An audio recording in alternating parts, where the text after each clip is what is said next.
It Could Always Be Worse by Margot Zemek. Once upon a time in a small village, a poor, unfortunate man lived with his mother, his wife, and his 6 children in a little one-room hut.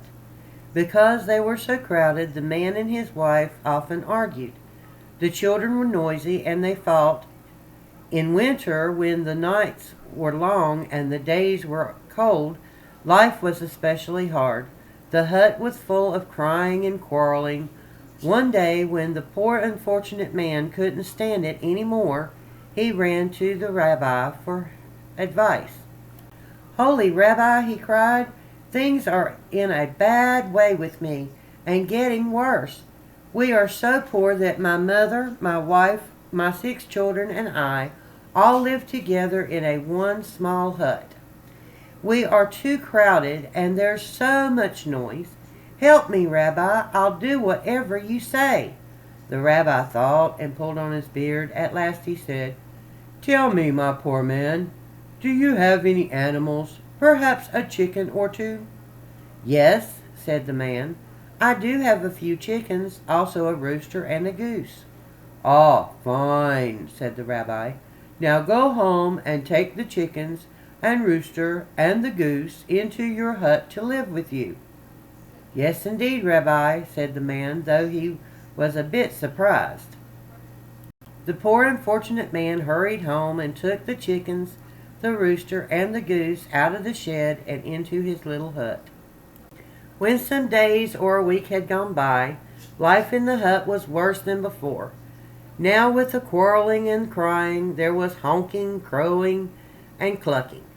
There were feathers in the soup. The hut stayed just as small, and the chickens grew bigger. When the poor unfortunate man couldn't stand it any longer, he again ran to the rabbi for help. "Holy Rabbi," he cried, "see what a misfortune has fallen me. Now, with the crying and quarreling, with the honking, clucking, and crowing, there are feathers in the soup, Rabbi. It couldn't be worse. Help me, please." The rabbi listened and thought. At last he said, "Tell me, do you happen to have a goat?" "Oh, yes, I do have an old goat, but he's not worth much." "Excellent," said the rabbi.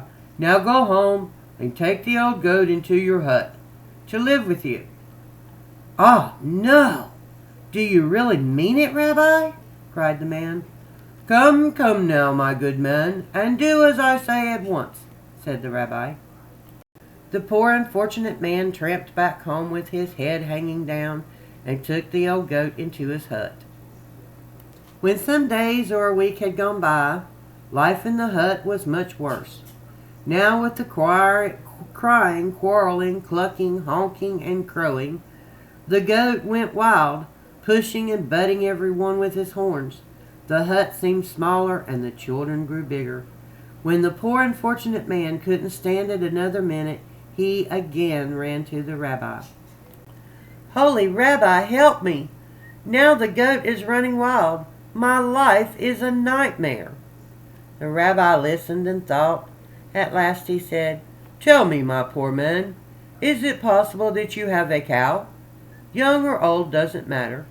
"Yes, Rabbi, it's true, I have a cow," said the poor man fearfully. "Go home then, and take the cow into your hut." "Oh, no!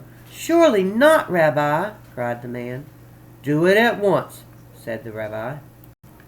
The poor unfortunate man trudged home with a heavy heart and took the cow into his hut. "Is the rabbi crazy?" he thought. When some days or a week had gone by, life in the hut was very much worse than before. Everyone quarreled, even the chickens.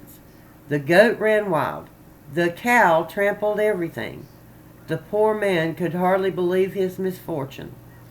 At last, when he could stand it no longer, he ran to the rabbi for help. "Holy Rabbi," he shrieked, "help me, save me! The end of the world has come. The cow is trampling everything. There's no room even to breathe. It's worse than a nightmare." The rabbi listened and thought. At last he said, "Go home now, my poor unfortunate man, and let the animals out of your hut. I will, I'll do it right away, said the man. The poor unfortunate man hurried home and let the cow, the goat, the chickens, the goose, and the rooster out of his little hut. That night the poor man and his family slept peacefully. There was no crowing, no clucking, no honking. There was plenty of room to breathe.